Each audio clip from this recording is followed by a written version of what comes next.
Good morning, Little Masters, and welcome back to today's Tolkien Times, a Prancing Pony podcast production.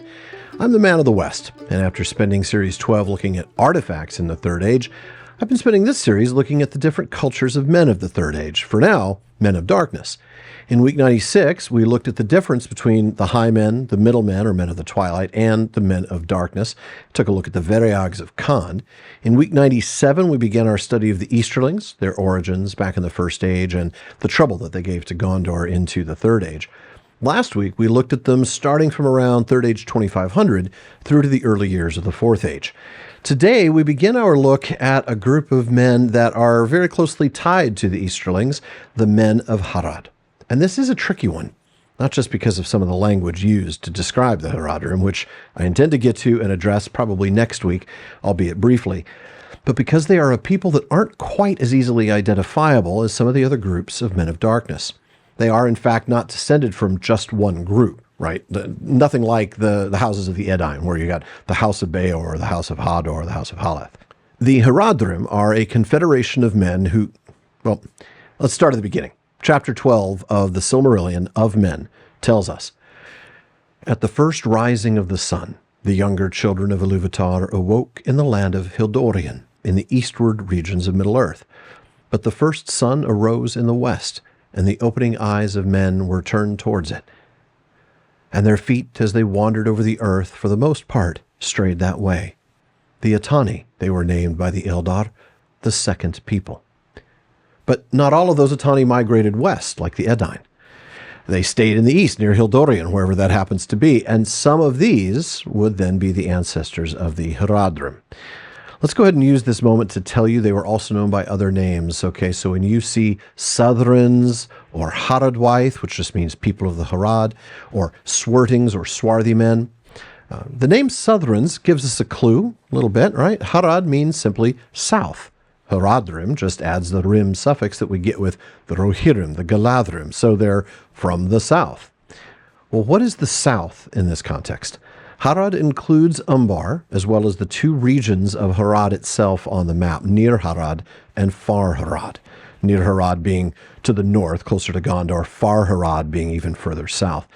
But even though Harad includes Umbar, and we will talk about that, I'm going to avoid talking about the Corsairs of Umbar for now, because that just confuses the matter, as we'll get to in a couple of weeks.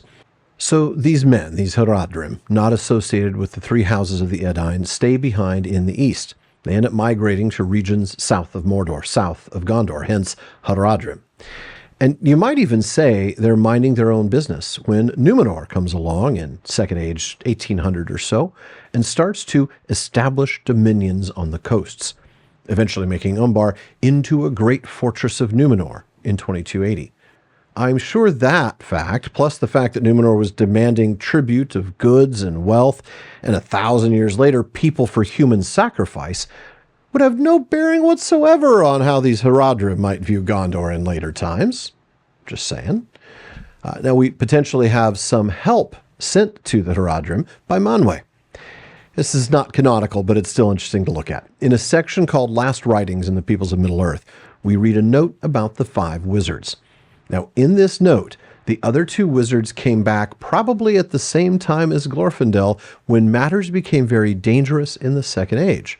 The footnotes to that passage suggest this is around the year SA 1600. But then we read this nugget.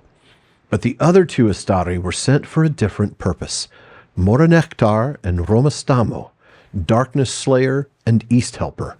Their task was to circumvent Sauron, to bring help to the few tribes of men that had rebelled from Melkor worship, to stir up rebellion, and after his first fall, to search out his hiding, in which they failed, and to cause dissension and disarray among the Dark East. Now, even though this effort may have helped, Sauron still had plenty of allies. Late in the Second Age, as Sauron prepared to fight the elves and the men of Westerness, he began the fires of Mount Doom again. Well, Haradrim, which was then called Amon Amarth by the men of Gondor, so Mount Doom. As for help from the Haradrim, let's go to this passage in Of the Rings of Power in the Third Age. And Sauron gathered to him great strength of his servants out of the east and the south, and among them were not a few of the high race of Numenor. For in the days of the sojourn of Sauron in that land, the hearts of well-nigh all its people had been turned towards darkness. Therefore, many of those who sailed east in that time and made fortresses and dwellings upon the coasts were already bent to his will, and they served him still gladly in Middle-earth. But because of the power of Gil-galad, these renegades, lords both mighty and evil, for the most part, took up their abodes in the southlands far away. Yet two there were, Herumor and Fuinur, who rose to power among the Haradrim, a great and cruel people that dwelt in the wide lands south of Mordor, beyond the mouths of Anduin.